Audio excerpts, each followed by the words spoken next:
저는 소개받은 대로 탈북민이고 글 쓰는 사람이니까 탈북 작가가 되겠습니다. 68년생입니다. 평양에서 태어났고 평양에서만 살았습니다. 96년도에 그러니까 28살 때 저기 쿠웨이트로 건설 근로자로 나갔어요. 지금 한참 중동이 뜨거운 이슈잖아요. 거기 이제 쿠웨이트라는 나라가 있는데 이게 이 나라가 유일하게 남북한 다 수교한 나라이고 원유가 많이 나온 나라이고 유일하게 중동에서 친미 국가예요. 그리고 친한 국가예요. 친미 친한 국가예요. 그래서 그 나라로 이제 쿠웨이트는 이제 우리나라 한 경기도만한 경상남 북도만한가요? 어쨌든 그렇게 큰 나라는 아니에요. 인구도 많지 않은 나라인데 원유가 나오기 때문에 북한에서 1990년대 중반부터 거기에 이제 인력을 파견했어요. 순수 인건비만 벌로 거기에 내보냈는데 당연히 거기서는 뭐 충성분자들 내보내지 말썽분자들 내보내겠어요.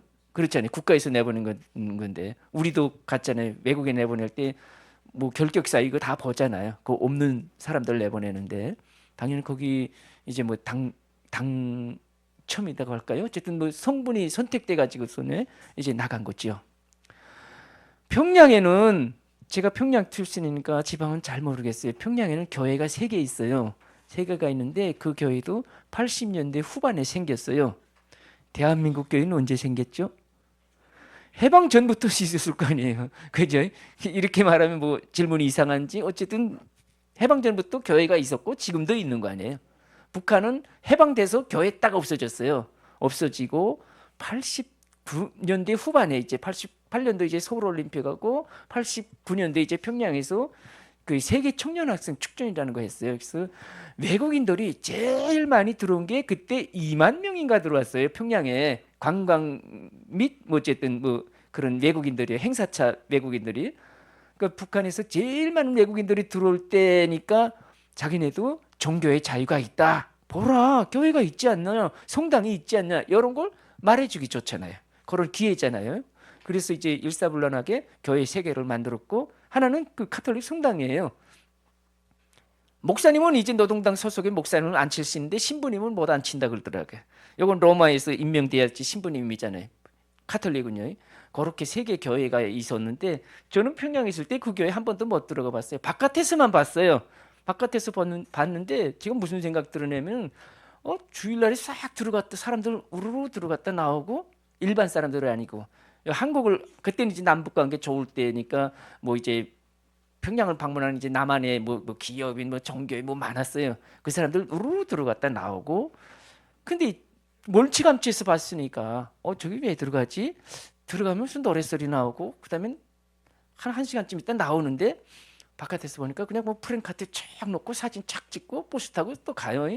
그래서 제가 생각했던 거는 평양에 있던 교회 보고 생각했던 거는 저거는 외국인이나 남선 사람들이 오면은 평양을 방문하고 그 안에 들어가서 뭐 소감 발표해 이런 데 하는 장소인가 보다. 그렇잖아요.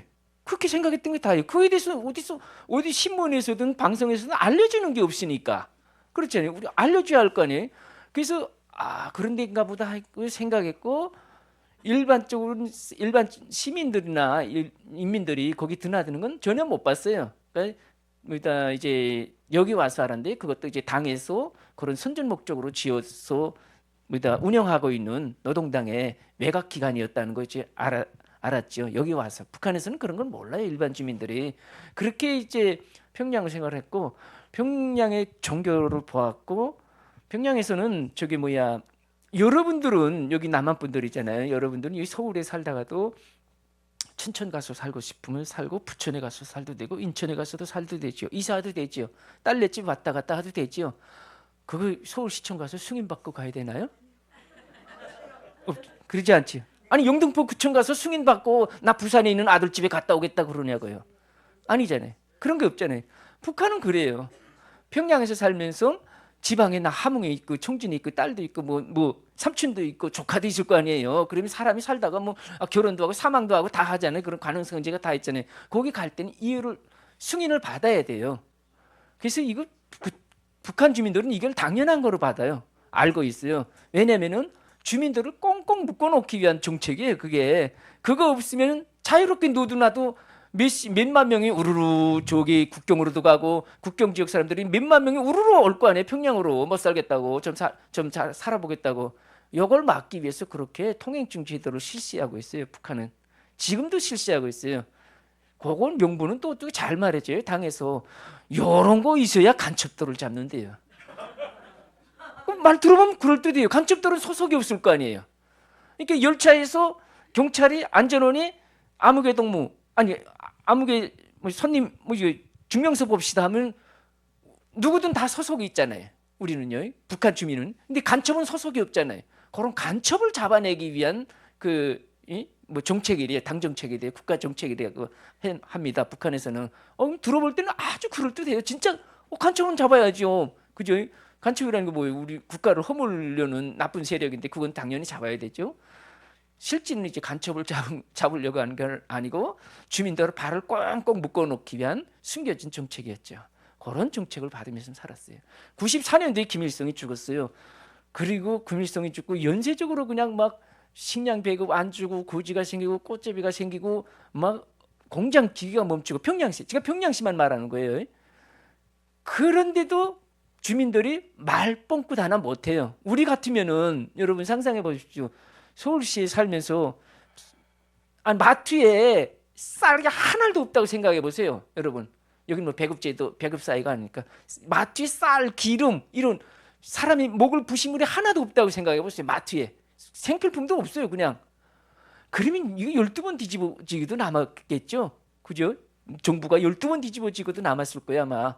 북한은 그런 거 없는데도 정부 비판 소리 일체 못해요. 북한에서는. 왜냐하면 북한에서는 정부 비판 소리 했다가는 그 주변에 한 20, 30명까지 다 초토화시켜요. 그러니까 그 주변에 20, 30명은 누구예요? 가족 형제도 있죠. 그리고 뭐 직장이면 직장 상사 동료들이 있죠.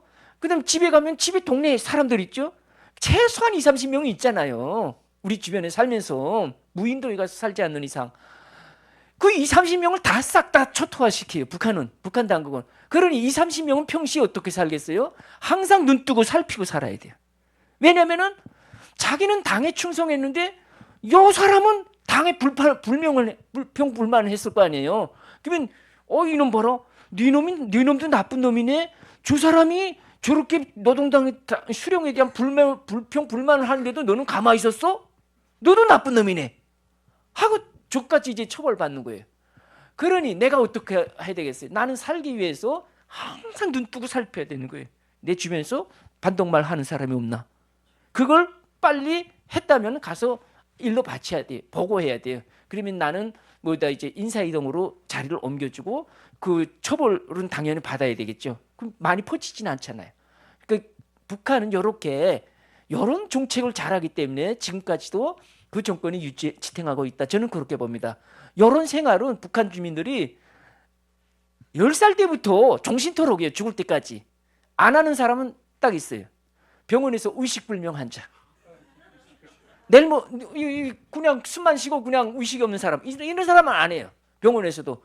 그 병원에서 무슨 척추 아프고 무슨 다리 부러지고 이건 정상적인 사람이잖아요. 이 사람도 병원 갔다 입원하고 끝나고 자기 조직에 와서 자기 사상 총알을 받아야 돼요. 나는 한 주간 오보이 수령님 사상이 부족해서 뭐 어쩌고 저쩌고 했다. 잘못했다. 그러는 거예요. 우리 쉽게 말하면 요거 교회에서 예배 시간 있잖아요. 요것도 딱 신통해줘요. 북한에도 요거 유사하게 있어요. 뒤에서 말하겠지만. 그래서 이제 97년도에 평양시 배급도 96년도에 이제 배급도 중단됐지. 그래서 어떻게라도 한 입이라도 돌기 위해서 막 이제 많은 저같이 젊은 사람들도 제가 28살에 외국에 나왔는데 이거 어찌 보면 최연소까지는 아니지도 어린 나이에 나왔어요. 제가 운이 좋았어요. 좀. 보통은 북한은 17살에 군대 가서 17살에 고등학교 졸업해요. 그러면 10년 내서 13년 군사복무를 해요. 그럼 30살에 제대하잖아요. 그럼 30살에 와자마자 뭐 결혼해요? 또 한 1, 2년 있다가 결혼하고 애까지 생겨야지 하면 30대 중반 이상 사람들을 많이 내보내요. 그래서 제가 나가 있던 외국의 그 건설회사도 쿠웨이트 건설회사도 한 제가 있을 때 한 400명이 있는데 20대가 저 혼자 400명의 100% 남자예요. 여자 없어요. 100% 400한 80명의 근로자들 중에 20대가 저 혼자 내지 통역 1명 정도가 있었을 거예요. 나머지 다 30대 중반에서부터 60대까지 남자들이에요. 어쨌든 뭐 운이 좋게 뭐 빠른 나이에 좀 나왔죠. 나와가지고 이제 건설을 했는데 하루 14시간씩 일을 했어요. 뭐 왜 놀라세요? 여러분 기준으로 놀랄 일인데 북한에서 놀랄 일도 아니에요. 14시간씩 일했는데 아유 참 아침에 기상에서부터 밤까지 8시간 딱 재정량 작업을 하고 그거까지 하고 꾸시면 모르겠는데 그다음엔 8시입니다. 그 시간 외에 하는 거는 야근이지요. 여기 말로 말하면 야근인데 북한에서는 야근이란 말이 없고 충성의 노동이다 그래요. 충성심을 발휘해서 하는 노동이다.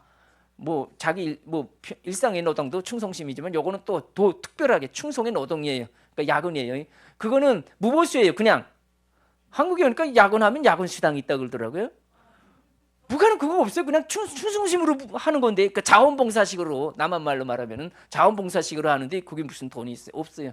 그것까지 다 해도 한 보통 14시간, 15시간씩 일을 하는데도 제가 화를 냈던 거는 그렇게 5개월 일하면서 요 손에 돈 한 푼 못 쥐어봤어요.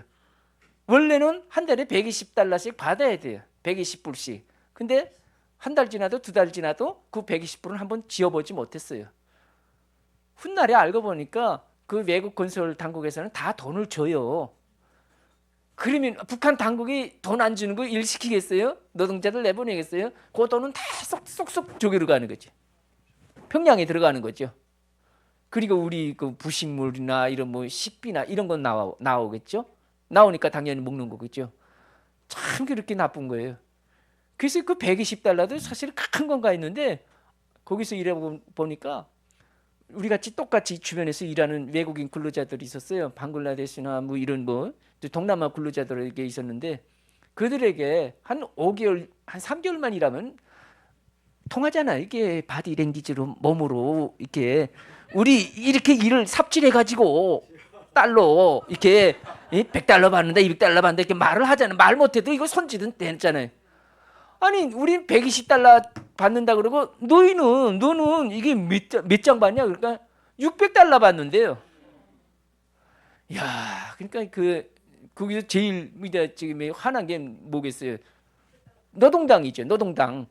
우리도 600달러 준다는 거 아니에요. 똑같이 일하는 방글라데시나 이게 동남아 근로자들하고 똑같이 일하는데 우리도 600달러 줄 거 아니에요. 근데 우리는 120달러 월급 준다고 평양에서 그렇게 알고 나왔는데 요것도 안 주는 거예요. 참 그렇게 참 북한 당국이 참 그렇게 나쁩니다. 나가서 일하는 지금도 아마 제가 쿠웨이트만 있었는데 지금도 제 후배들 선배들 이렇게 보니까 뭐 러시아 뭐 많은 나라에서 이제 건설하다고 벌목 오고 뭐 무역하다고 온 사람들 많아요. 근로자들이 이제 그 사람들 얘기를 들어보면 똑같아요. 월급 증은 없어요. 다 월급은 집체적으로 이제 회사에서 평양 아마 계좌를 이렇게 보내는가 보죠. 월급 지워 본 사람들이 없고 오히려 나가서 이제 알바를 해가지고 회사에다가 또 돈을 거꾸로 갖다 바치는 그래야지 뭐 시간을 주고 뭐 그래야지 뭐 이렇게 뭐 무슨 그러면 휴가도 좀 주고 여러 가지 특혜를 줘요. 북한 근로자들에게 참 이렇게 이런 아마 제가 봐도 저런 나라가 있을까? 제가 한 6개월간 해외에서 일해봤지만은 없을 것 같아요 아마. 한국은 대체 어떻게 해외 건설하지? 하고 내가 그쪽을 보니까 여기서는 이제 기술, 도면, 그리고 자재, 인력, 기술자 이런 걸 많이 내보낸대요. 한국은. 그래서 이제 원가의 한 60%, 70% 순수 이익을 정확히는 모르겠지만 그 이익을 발생하는 게 이제 건설이 돼요. 북한은 순수 이익이 10% 미만을 벌려고 인건비만 내보낸다고 이렇게 생각하면 됩니다. 이해가 되시죠? 여러분 이해하기 쉽게 제가 말씀드리는 겁니다. 그러니까 북한의 건설 근로자들은 그렇게 순수 인건비만 벌러 나가는데 외국에 나왔어요. 외국에 나와가지고 96년 11월 달에 이제 평양에서 그 순안 국제공항에서 비행기 타고 그렇게 나왔죠. 나와가지고 쿠웨이트에서 한 3개월 계속 일을 하다가 이제 5개월 만에 저는 탈출했는데 그의 이투에서 아주 신비한 소리 들었어요. 제가 지금도 기억이 나는데 거기 보위지도원이라는 사람이 있어요. 우리말하면 공안 담당 뭐 이런 뭐 직원쯤이라고 보면 될 거야 아마. 그런 사람이 그 아침 저녁으로 자꾸 이상한 소리, 북한에서 들을 때 이상한 소리였어요. 여기서도 들어도 여러분이 이해하겠는지 모르겠는데 제가 그대로 알려드릴게요. 보이지도원이에요. 제가 여러분이 이제 북한 근로자들이에요. 여러분 혹시 일을 하다가 현장에서 혹시라도 아주 이상한 물체를 발견할 수 있습니다. 그 이상한 물체는 장편 소설 부피만한 두터운 책인데, 아세요 벌써? 시커멓고 옆에 자크가 달려 있고 이런 책은 열어보시면 안 됩니다. 열어보면 안 되고 꼭 이제 보이지도원 방으로 반납니다. 이제 갖다 바쳐야 됩니다. 이렇게 수거해서 바쳐야 됩니다. 열어보면 안 됩니다. 그 신기하잖아요. 이게 대체 그게 시꺼먼 물체 부피만한 장편소설 부피만하고 이 안에 뭐가 들었는지 왜 열어보지 말라 그래? 에? 그러니까 더 궁금한 거예요. 사람이 심리적으로 그렇잖아요. 뭐 하지 말라는 건 오히려 더 가만 놔두는 것보다 강조하는 건 저게 왜 강조하지? 이런 심리가 있잖아요. 강조하는 거죠. 어쨌든 그래서 저게 뭘까? 그래서 그 호기심이 나는데 솔직히 말해서는 없었어요. 제가 한 5개월간. 근데 훗날에 생각해보니까 그 사람이 왜 그렇게 강조했을까 하니까 그것도 이해가 돼요. 왜냐하면 이거잖아요. 성경책이잖아요. 이걸 북한 주민도 열어봤을 때는 뭘 알 수 있죠? 하나님이라는 존재가 있네? 북한에서는 없다는 건데, 그리고 북한에서는 뭐 김일성이 하나님 이상으로, 하나님 위에는 김일성 위에는 없어요. 북한에서는요. 김일성이 최고 정점에 있어요. 근데 우리는 자유민주 국가에서는 이게 제일 정점에 있더라고요. 근데 이걸 열어보지 말라 그러니까 고전에 궁금해서 내가 친구들한테 한번 여쭤봤어요. 야, 보이지도니 말하는 게 그 시꺼먼 책 왜 열어보지 말라는 거야? 그러니까 소련에 한번 건설 나갔다 온 친구가 그러더만. 좀 아는 척 하면서 그거 별거 아니야. 그 안에 열어보면은 아주 야리꾸리한 사진도 있고 그 아주 해롱해롱해지는 뭐 그런 뭐 글도 있고 뭐 그렇대. 그러니까 더 보고 싶은 거잖아요. 아니 젊은 20대 남자인데 뭐 그런 사진이 있고 있다니까 더 보고 싶은 거잖아요. 야, 내 눈앞에는 한번 나타나봐. 나는 진짜 몰래 한번 훑어보고 바치도 바쳐야지. 안 바치면 안 되니까요. 그죠? 바치라니까 이게 당해지시니까. 근데 눈 뜨고 봤는데는 못 찾았어요. 못 봤는데 훗날에 왜 보이지도니 그렇게 신신당부했을까 생각해 보니까 일리가 있구나. 보이지도는 국가의 녹을 먹는 사람이잖아요. 국가 일을 하는 사람이잖아요. 김일성, 김정일이가 저기서는 국가잖아요. 그 사람을 위하는 일을 하는데 이거 열어보면 안 됐잖아요. 그래서 이것도 또 쭉 연관해서 한국에 와서 더 이해된 게 뭐냐면은 제가 한국에 와서 신앙생활하면서 알았던 게 뭐냐면은 대한민국은 미국 다음인지 한국이 첫 번째인지 세계 최고의 선교 국가대요. 맞습니까? 그렇잖아요. 미국 다음인지 우리가 첫 번째인지 모르겠어요. 어쨌든 첫 번째인지 미국 다음인가요? 그러니까 뭐 넘버 1, 2나 같잖아요. 그러니까 우리나라 선교사들이 이게 세계 5대륙에 나가서 선교 활동하다가 뭐 이거 없어서 이거 갖고 오는 선교사도 뭐 있을까요? 그냥 놓고 오잖아요. 일부러 사서도 가서 뿌려놓잖아요. 그럼 이슬람 국가에도 하나님을 제대로 믿으라고 이제 거기도 뭐 기독교 신자는 뭐 많지는 않지만 있을 수도 있잖아요. 그리고 또 뭐 놓고 온다고 해서 뭐 선교사님 무슨 죄는 아니잖아요. 그러니까 선교사니까 말 그대로 이걸 전 세계에 많이 뿌린다 그래가지고 남조선의 선교사들이 이런 걸 많이 뿌리니까 북한에서는 어떻게 하나 이걸 또 못 열어보게 해야 되고 그게 이제 공안의 임무구나 이런 생각까지 했어요. 그래서 그건 어느 정도 일했고 한 5개월간 일하고 도무지 일하고픈 생각이 없어요. 왜냐하면 14시간씩 일했지만 돈은 못 받았고 계속 뒤에서 오는 사람들의 얘기를 들어보니 평양의 사정을 들어보니 월급도 없대 식량도 없대. 이거 내가 가고 싶은 마음이 없는 거예요, 평양으로. 그런데 자, 그러면 벌써 탈북이라는 생각이 들잖아요. 탈북 생각 들고 내가 실행하면 탈북자가 됐잖아요. 근데 여러분 여기서 하나 딱 알고 넘어갈 거는, 여러분들이 보시는 탈북민들 냉정하게 보면은 사실은 뭐 냉정하게 보면 부모 배신한 사람들 맞아요. 그죠? 가족, 왜냐하면 저 때문에 저희 가족과 형제가 거기서 핍박을 받잖아요. 근데 또 냉정하게 보자고요. 그럼 핍박을 누가 만들었어요? 제도와 정부가 만들었잖아요. 북한 정권이 만들었잖아요. 수령이 만들었잖아요. 지금도 유지하고 있잖아요. 그런 제도 아니라면은 그치 뭐 여기 가족 형제 있고 처벌까지 감내하고 올 사람들이 있을까? 저는 그렇게 봐요. 그거 처벌하지 않는다면은, 그 처벌이 무서워서 많은 사람들이 못 오고 있거든요. 지금 대한민국에 들어와 있는 탈북민이 34,000명이에요. 만약에 북한 당국에서 새끼 밥 먹고 김정은도 욕하는 세상이고 뭐 자기 하고픈 일 다 해도 사유재산 인정되고 나만 하고 똑같은 나라라면은 탈북민이 없을 것 같아요. 그런데 지금 같이 그냥 계속 80년 역사를 보면은 배고픔의 역사고 시련의 역사, 고난의 역사, 아픔의 역사예요. 북한은요. 구석에서 계속 나오는 거 아닙니까? 3만 명이.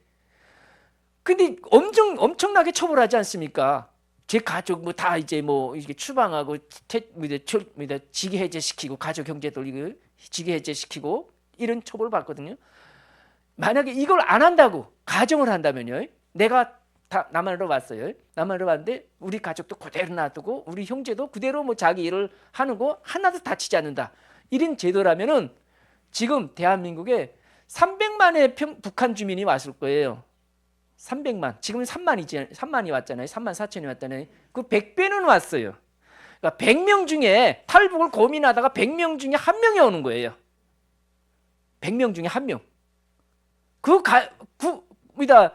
100명 중 나머지 99명은 뭐예요? 발목이 잡혔어. 이 발목은 누구한테 잡혀 있죠? 가족 형제한테 잡혀 있어요.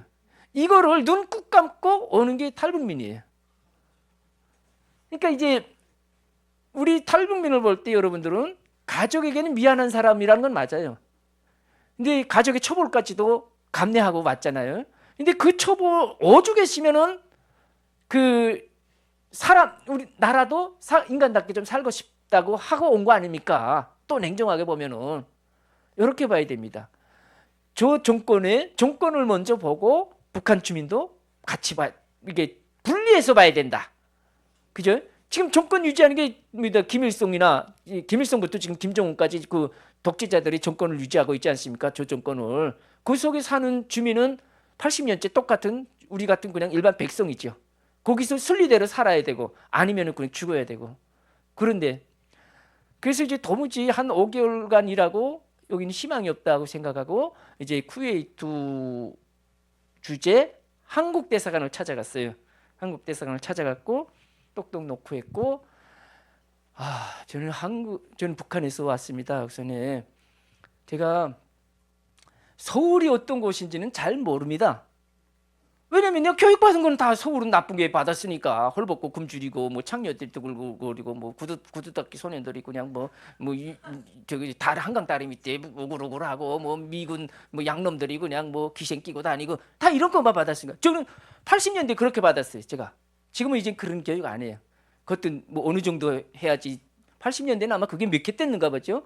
지금은 이제 북한에서 남한을 교육하는 게 뭐냐면은 뭐 잘 산다는 말도 안 해요. 그럴 때는 못 산다는 말도 안 해요. 그런 말은 안 하고 다 이런 의식이 없는 사람, 이 동물화된 이런 사람, 이게 주체성 없고 이게 종이가 없고 창조성이 없고 이런 사람의 이런 건실한 생각이 없고 다 그냥 미국의 그냥 식민지가 돼서 그냥 영혼 없이 사는 사람들, 이렇게 교육을 해요. 이제는 잘 산다 못 산다 이런 소리 안 하고 그냥 여자들은 이제 예전엔 매춘 소리인데 이제는 매춘도 안 하고 이제는 동물화돼 가지고 그냥 온종일 백화점 유리 진열장 앞에 가서 동물 그 마네킹 그걸 하고 돈을 버는 이런 정신 이상한 사람들, 이렇게 교육해. 지금도 우리 상상이 안 되죠, 여러분. 그 북한 왜 그렇게 교육하겠어요? 그래야지만 자기네가 더 보일 거 아니에요. 나쁘게 교육을 줘야지. 나만을 좋게 교육해주면 자기네가 돋보이겠어요? 자기네가 비참해야지. 그러니까 자기네가 우월하게 보이기 위해서는 여기다가 그냥 나만에 있는 거 없는 거 그냥 다 갖다. 나만에 사고 안 나요? 화재 사고 안 나요? 살인 사고 안 나요? 나죠? 교통사고 나죠? 그죠? 엄청나잖아요, 교통사고. 그런 거 다 싹싹 내보내요. 그 자기네한테 좋은 것만 내보내니까 비교가 되잖아요. 우리가 더 우월하네, 우리가 월등하네, 이렇게 보이는 거예요. 그죠? 나만의 좋은 거는 하나도 안 가리고. 그게 북한이에요.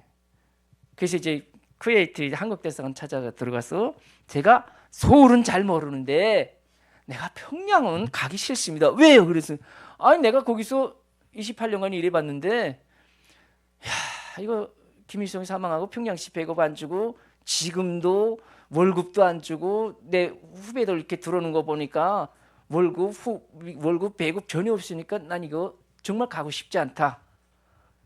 그랬어요. 그래서 제가 이제 한국 대사관 들어간 날에 이제 그 황장엽 선생이 중국에서 그 필리핀인가 추방된 날이에요. 그래가지고 아주 좀 긴장한 미묘한 시기여가지고 대사관에서 지금 서울에서 이렇게 그 앞전에 한 달 전인가 경기도 분당에서 이제 그 이한영 씨라고 김정일의 처조카가 피살됐어요. 대남 공작원들에 의해서. 그거 터졌죠. 황장엽 선생이 중국에서 필리핀으로 추방됐죠. 한국 가겠다고. 그날에 내가 한국 대사관 들어갔죠. 그러니까 아주 이게 무슨 뭐 기묘한 타이밍이라고. 저기 임 선생 좀 나가서 조금 기다려 줄 수 없을까요? 저기 좀 서울의 사태가 좀 진정되면은 다시 좀 들어오시던가. 그래서 근데 제가 그 안에 들어갔다가 나오는 건 죽어야 되는 거예요. 예, 한국 대사관인데 계례 땅에 밟은 거 아닙니까? 우리가. 그러니까 그게 저는 그렇게 못하겠습니다. 나는 못 간다면, 한국에 못 간다면 난 여기서 죽어야지. 여기 나가면 나는 반역자고, 나는 이게 용서 못할 반역자고, 난 그렇게 죽고 싶지 않다. 나는 그래도 내가 남조선을 내가 가고 싶은 이제 이런 조국이라고 생각했으니까 난 여기서 죽어도 좋다. 그래서 안 나갔어요. 안 나가고 그다음엔 거기서 이제 한국 경찰들이 이제 불러가지고 내 신원 이제 확인해주고 신변 보호 받아가지고 거기서 7일간 수속 외국. 제가 쿠웨이트로 북한 근로자로 들어왔잖아요. 들어왔을 때는 쿠웨이트 세관 사람들이 이렇게 보더라고요. 불쌍하게. 왜냐면은 제가 여행용 가방을, 노동자니까 여행용 가방을 갖고 들어가는데 공항 들어가면 엑스레이 공항 수화물 엑스레이 검색하지 않습니까? 이게 화면에 나오는데 북한 근로자들이 가방에 뭐가 들어가 있냐면은 작업 도구가 들어가 있어요. 망치, 톱, 벤치, 줄자, 미장칼, 미장판, 건설 소도구들이 있어요. 건설에 쓰는 소도구들, 이게 들어가 있어요. 북한 근로자들 가방에, 여행용 가방에. 이거 원래 현지에서 와서 사서 써야 되는데 이 북한 당국은 그것도 돈을 아끼기 위해서 다 개인 부담시키는 거예요. 내가 그렇게 들어갔으니까 외국 쿠웨이트 세관 사람들은 이렇게 봤을 거 아니에요. 불쌍한 사람들이라고. 근데 내가 대한민국 대사관 들어가서 일주일 만에 대한민국 여권 가지고, 임시 여권이지만은 갖고 이렇게 공항에 나오니까 이렇게 선발해줘요. 이야, 나 그래서 그거 가지고 제일 놀랐어요. 내가 북한 신분으로 쿠웨이트 들어갔을 때 보는 외국인의 눈빛, 내가 남조선 국민, 대한민국인지도 잘 몰랐어요 그때는. 내가 남선 국민이 돼가지고서는 쿠웨이트를 남선으로 가니까 잘 가라고 부러운 눈길로 바라보고, 그게 지금도 잊지 않아요. 그래서 이렇게 나라 차이가 이렇게 심하구나. 어떤 나라의 국민인가에 따라 여러분들도 한 번씩 다 외국 갔다 오면 느끼시죠? 참 대한민국 살기 좋은 나라라고. 북한은 세계 GDP에 세계 경제 순위에 158번째 나라일 겁니다. 아마 그 정확한 통계도 없어요. 우리가 전문가들이 계속 추측하는 건데 158번째고 대한민국 몇이더라? 세계 11번째, 12번째 있습니다. 비교가 안 되지요. 그러니까 이런 세계적으로 12번째 나라, 12번째 경제력을 가진 나라에서 사느냐? 저게 158번째, 저 가난한 아프리카 나라 수준보다 더 낮은 나라에서 사느냐? 이 차이는 정말 말로 다 표현을 못합니다. 그래서 여러분은 세계 11번째 나라에 사는 거를 무지무지하게 감사하게 살아야 됩니다. 그래서 대한민국에 맞고 대한민국에 와면서 제일 놀랐던 거는 뭐냐면요. 에? 뭘 놀랐을 것 같아요, 제가? 영어로 된 간판? 그것도 놀랐고, 따뜻한 물 나오는 거, 그것도 당연히 놀랐죠. 근데, 밤에, 맞습니다. 야, 목사님. 예. 야, 아니, 왜냐면은 내가 김포공항에 내릴 때, 그때 김포공항, 인천공항이 없었어요. 97년도에 내릴 때. 그때 후련난가? 근데 그 연립주택 그쪽이 많잖아요. 근데 뾰족뾰족한 십자가들이 좀 있어요. 그래서 저는 그걸 보고 아이고 저거 남조선은 세계 교통사고 1위다고 받았어요. 북한에서요. 남조선은 세계 교통사고 1위니까 야 교통 환자들을 저렇게 많이 수용하는 병원이 저렇게 많겠다. 말 되잖아요. 세계 교통사고 1위니까 죽든가 사망하든가 이런 사람들은 다 어쨌든 병원에 들어갈 거 아니에요. 이야 저렇게 한 교통 환자가 많으니까 내가 그래서 김포공항에서 한국에 처음 들어올 때 했던 생각은 나는 죽고 나서 자동차 사기는 고사하고 곁에도 안 가겠다 그랬어요. 그렇지는 내가 부모 형제 다 이제 뒤로 하고서네 내가 내 한 목숨 왔는데 그래도 사는 거 살아야 되지 않겠어요? 괜히 차 옆에 갔다가 잘못돼가지고서네 단명하면 안 되잖아요. 보람이 없잖아요. 내가 온 보람이. 그랬다니까 진짜. 근데 그 차는 지금까지 30년째 무사고로 운전하고 다닙니다. 병원인 줄 알았어요. 그리고 한국 조사기관에서 이제 조사 생활 받고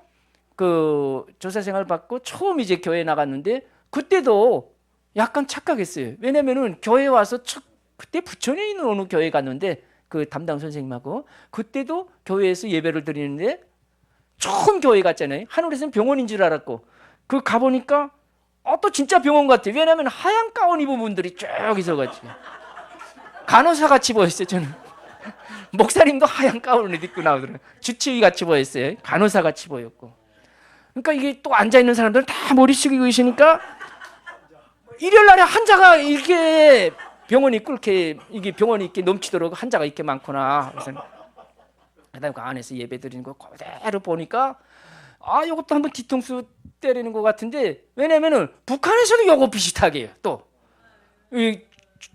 요거 있잖아요. 요거 성경 있잖아요. 김일성, 김정일 전집도 요거 비슷해요. 요렇게 두께도 비슷하고 그것도 시커멓게 가죽으로 되어 있고 자크는 안 되어 있어요. 찬송가 600곡이 있더라고요. 요 안에. 김일성 찬가가 몇 곡이나 될 것 같아요, 여러분? 600곡이요?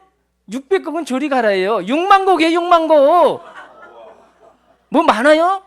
아니 한 개 나라가 80년간 나온 노래가 6만 곡이면 많지도 않아요. 우리나라 가요가 몇십만 곡 되겠는데 어쨌든 6만 곡이. 그리고 요 안에 보면은 10계명이 있어요. 맞죠?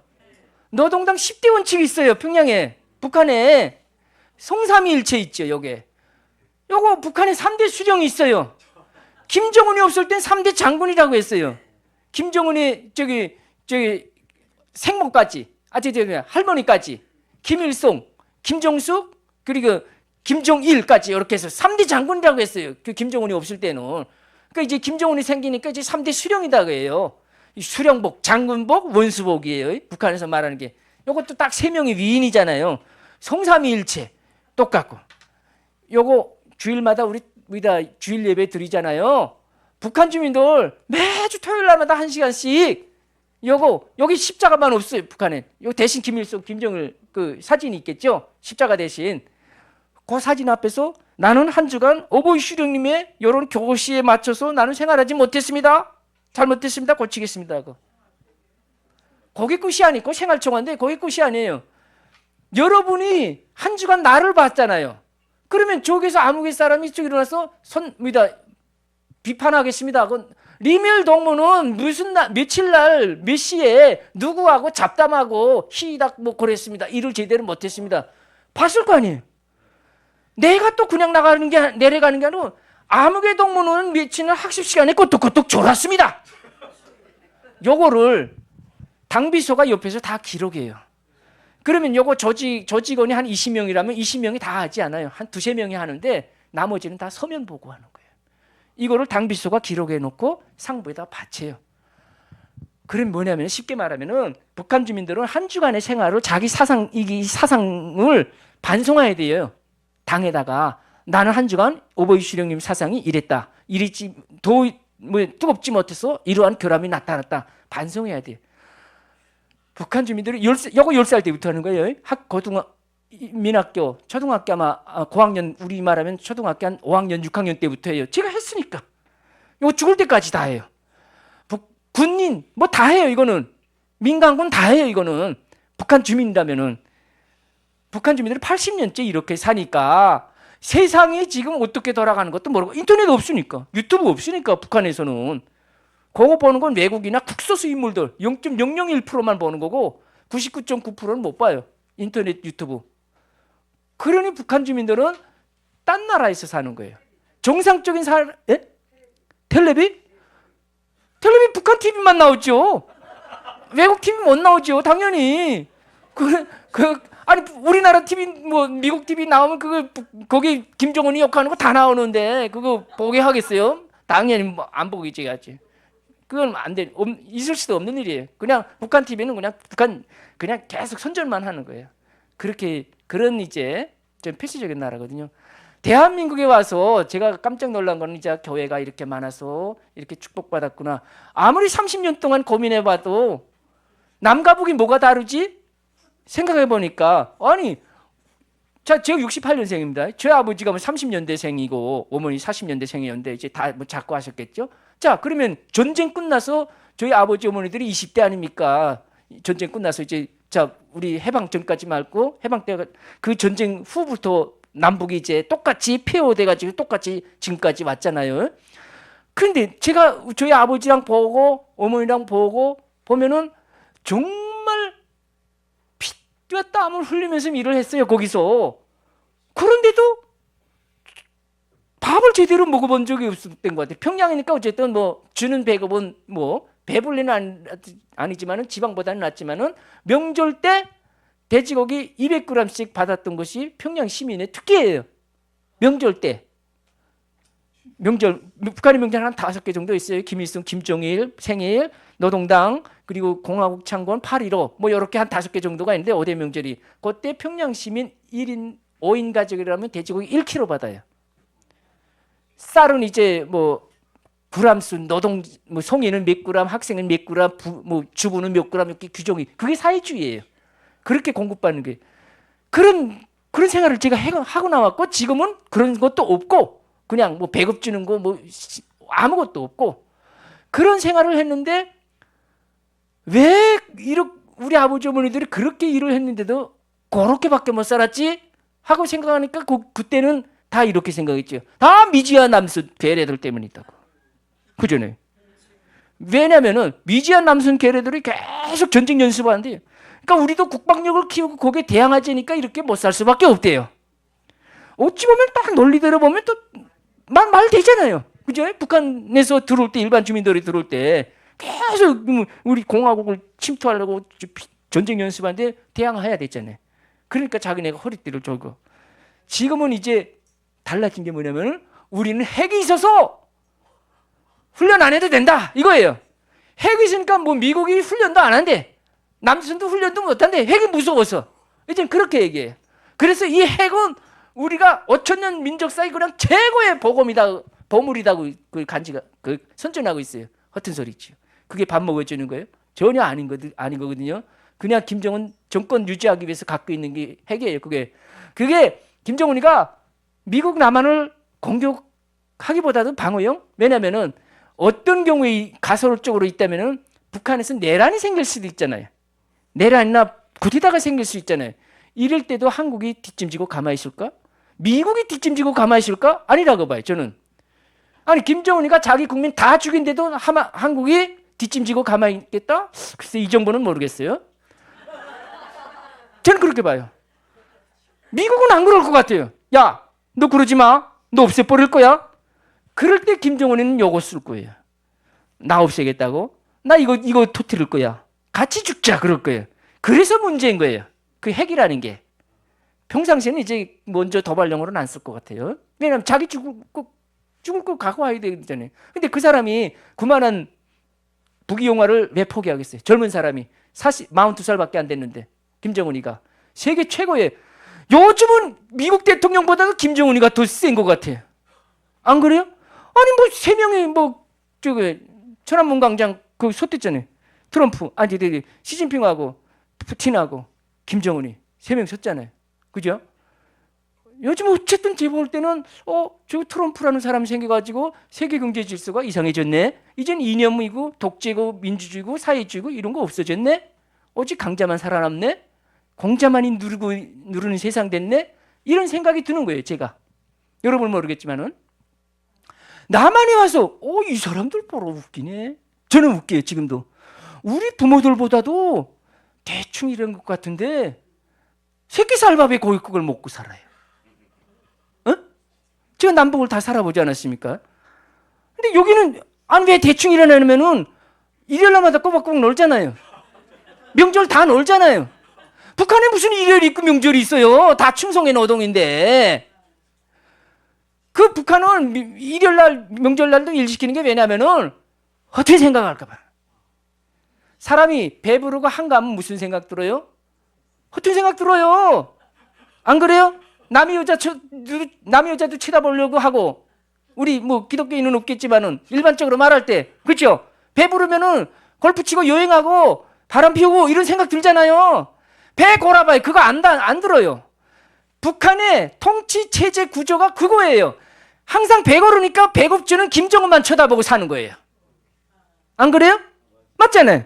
여러분 내 말이 틀린지 맞는지 여러분 집에 애완견 한 마리씩 있지요. 연어물 이제 가서 내일까지 하루 동안 굶겨보세요. 주인공물을 얼마나 살살살 따르는지 몰라요. 다음날에 실컷 먹여보세요. 주인은 말도 안 들어요. 아니 애완견 왜 키워요? 애완견 왜 키웁니까? 우리 같이 이렇게 감정을 나누고 위로하고 뭐 이러는 거 아닙니까? 반려동물 아닙니까? 그러자고 재롱 보고 이래서 키우는 거 아닙니까? 실험해보라니까요.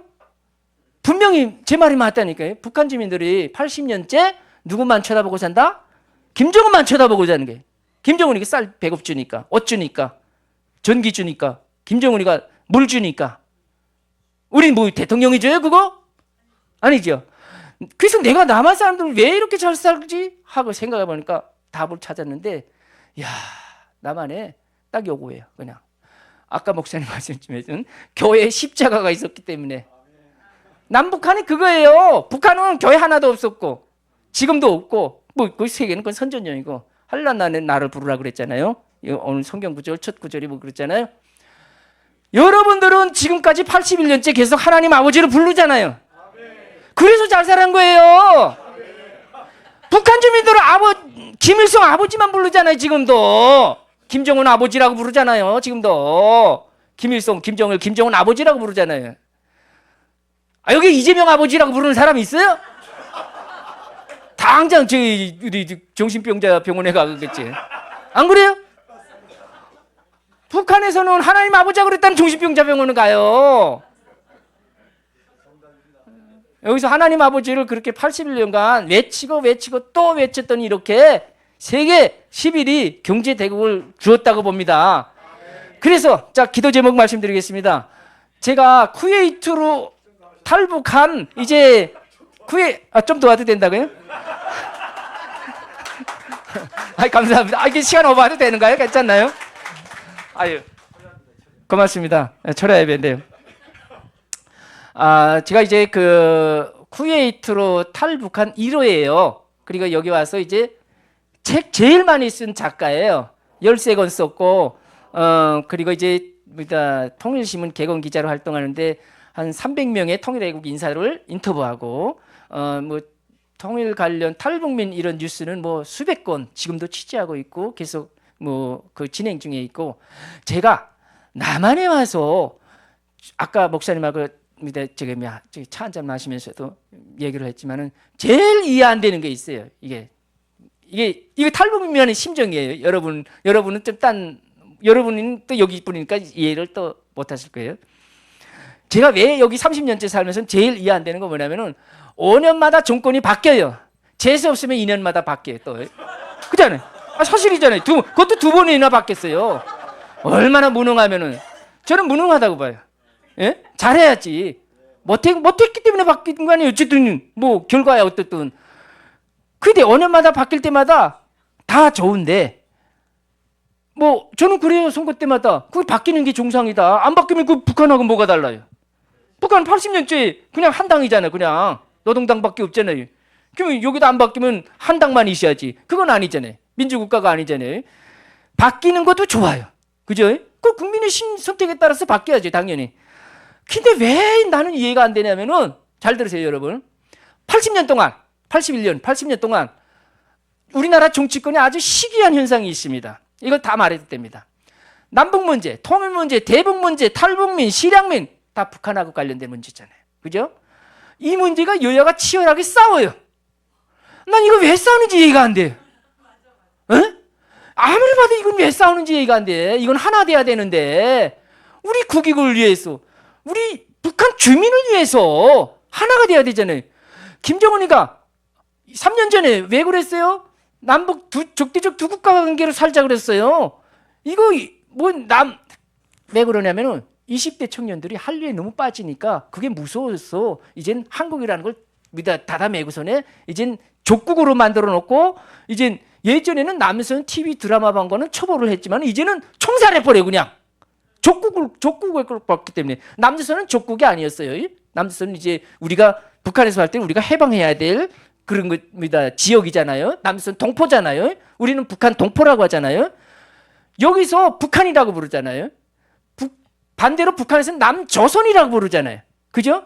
이건 뭐냐면 자기네 시각에서 불렀어요. 요 공통점이라는 게 뭐냐면 우리라는 거예요. 우리 동포잖아요. 북한, 우리가 볼 때. 예? 북한에서 봤을 때도 또 우리 동포잖아요. 똑같은 우리라는 거예요. 근데 이제 두 국가라면은 이 우리가 없어지는 거예요. 통일이라는 게 없어지는 거예요.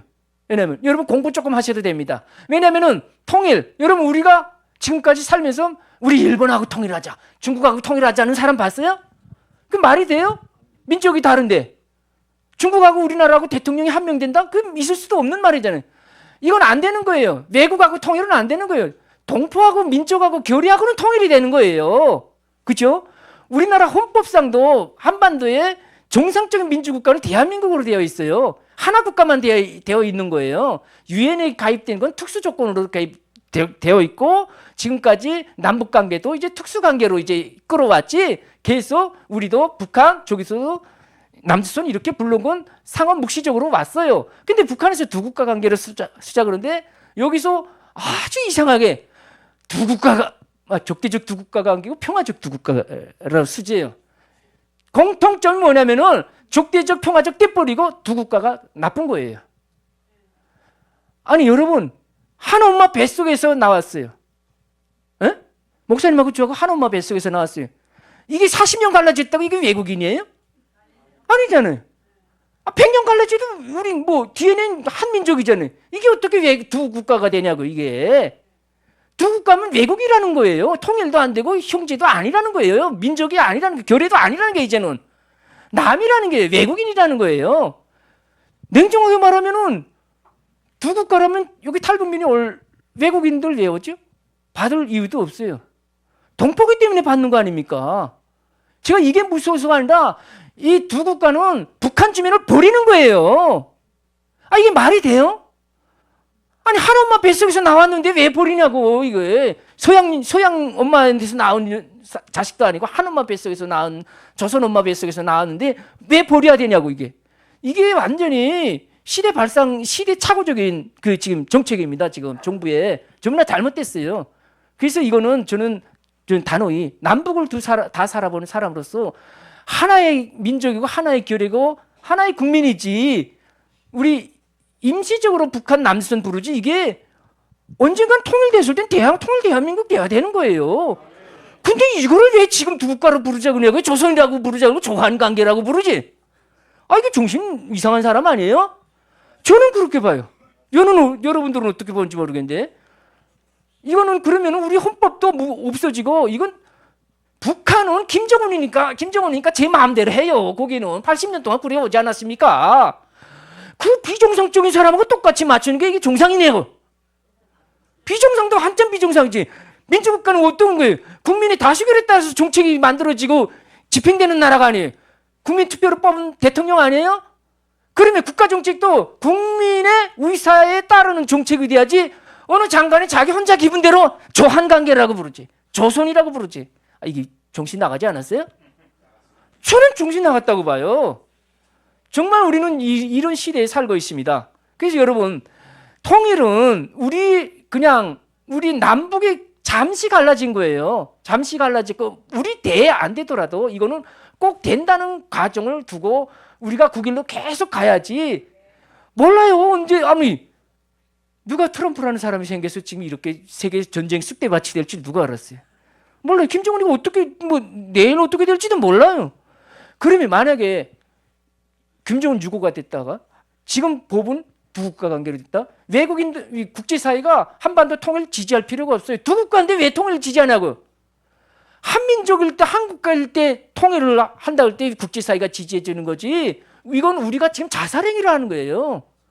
우린 김정은이 없어도 통일 안 되는 거예요. 두 국가라면은. 그건 외국 국제법에 따라도 안 되는 거예요. 그거는.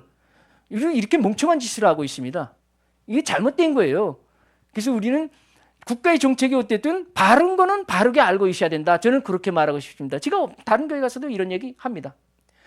제가 쿠웨이트로에서 나온 유일한 그 탈북민인데 제가 제 뒤로도 많은 탈북민들 여러 나라에서 왔어요. 지금은 김정은 이것도 아셔야 돼요, 여러분.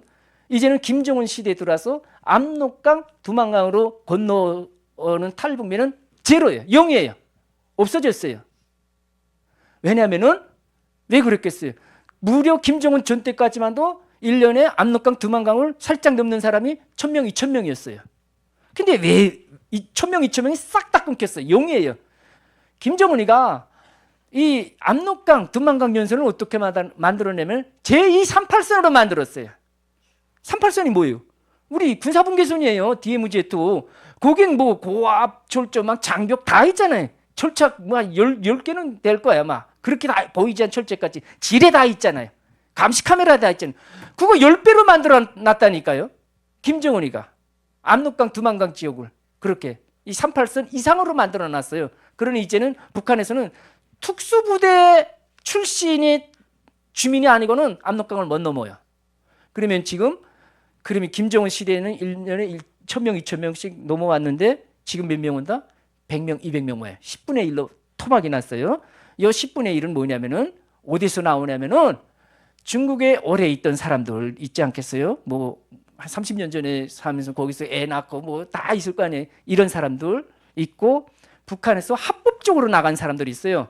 저같이 건설, 그리고 외교, 유학, 매화벌이, 벌목 이런 거 다 북한 당국에서 합법적으로 나가는 사람들이에요. 공식 여권을 받고 친척 방문까지.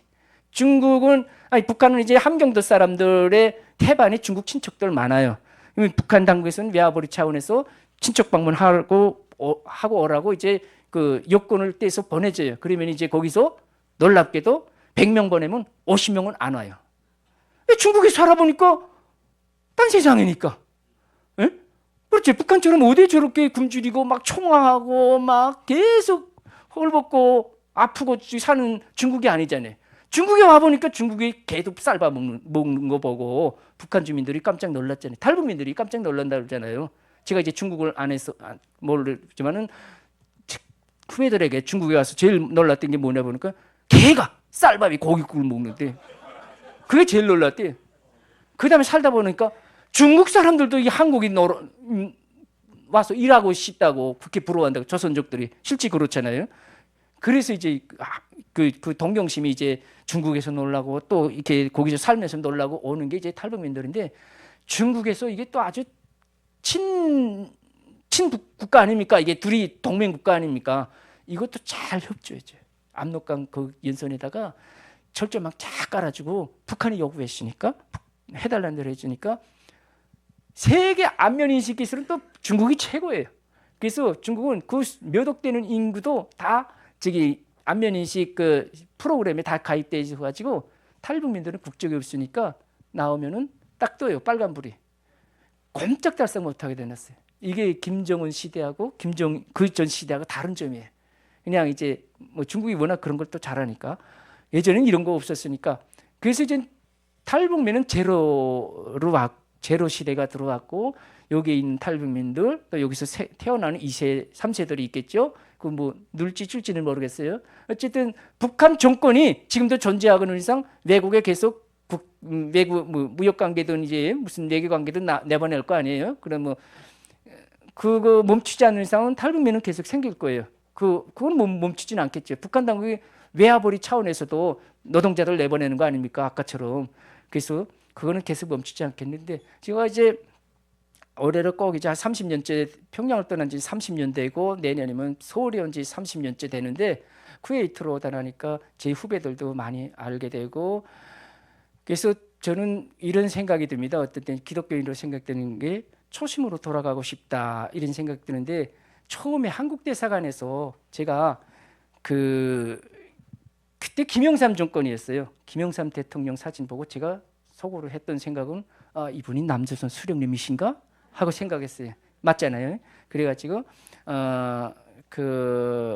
어쨌든 그때 저의 간절한 피력을 해가지고서는 이제 대한민국에 들어오는데 별 문제 없이 왔는데 그만큼 절박했다는 소리 아니에요. 제가 거기 아니면 대사관에 들어갈 때 나 죽으면 죽으라 못 나가겠다 했을 정도로 그렇게 절박하게 호소했고 그걸 마침내 들어줬고 이제 제가 어떤 생각이 드냐면은 제 지인 중에 저분이 있어요. 강동원 그 동아대학교 교수님이 있어요. 이분이 뭐다 남한 출신 전문가, 대북 전문가인데 이분이 특이한 점은 뭐냐면은 북한의 사진을 가장 많이 찍은 사람으로 알고 있어요. 제가 알기로. 그러니까 했습니까?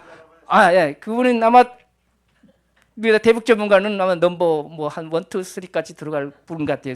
북한이 안에서 찍은 건 아니고 북은 못 들어갔잖아요. 그러니까 외부에서 찍은 이제 그 사진을 가장 많이 실어가고 있는 분인데 이분하고 이제 강화도에 이제 지금 안보 강연차 이제 같이 갔댔는데 제가 이제 쿠웨이트 오늘 같은 얘기를 쭉 들어보고 이제 이분도 이제 기독교인이더라고요. 그래서 같이 이제 되돌아가는 탈북이라는 이런 제목으로 내가 쿠웨이트에서 서울까지 온 여정이 있지 않습니까? 또 와서 이제 작가가 돼가지고 기자가 돼가지고 30년째 지금 생활하고 있으니까 자유시민으로 그걸 이제 되돌아가서 이제 쿠웨이트까지 초심이자 그러니까 초심으로 가서 그의 생활까지를 좀 한번 이렇게 영상으로 찍자고 그러더라고요. 그래서 많이 이제 노력하던 끝에 그게 이거 트럼프 전쟁 때문에 지금 뭐 세계 많은 변동이 생기지 않았습니까? 그것 때문에 이란 전쟁 때문에 많이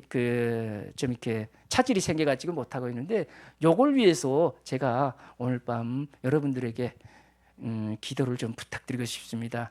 저 한 탈북민의 이런 개인 스토리가 아니라 저는 이제 북한에서 수십만 명이 지금 나와 있어요. 그 해외 외화벌이로 이 사람들이 인간 이하의 그런 이제 뭐 고통과 그런 뭐 속에서 살는데 이들에게 정말 복음의 빛이 들어가고 이들도 정말 하나님을 알게 되고 대한민국까지 오면 더 좋고 못 오더라도 하나님은 알려줘야 되지 않나 이런 생각 제가 이제 많이 듭니다. 그래서 저와 이제 강동원 교수님이 언젠가는 꼭 이제 그 해외 근로자들을 대상으로 그런 메시지를 영상이든 또 글로든 여러 가지를 이렇게 전파하려고 노력을 하고 준비를 하고 있는데 이에 대해서 많이 기도해 주시고요. 또 다른 기도는 우리 2천만 동포들 정말 그 속에서 정말 80년 독재 살창 속에서 사는 우리 동포들 정말 꼭 살아만 달라고 여러분에게 기도 좀 부탁드리고 최고 지도자는 김정은이 맞아요. 이 사람도 제발 좀 백성을 좀 이렇게 위하는 지도자라고 좀 이제 좀 거듭났으면 하는 우리 종교인들이니까 이런 마음까지 좀 여러분께 간절한 기도 제목으로 드리겠습니다. 여러분 고맙습니다.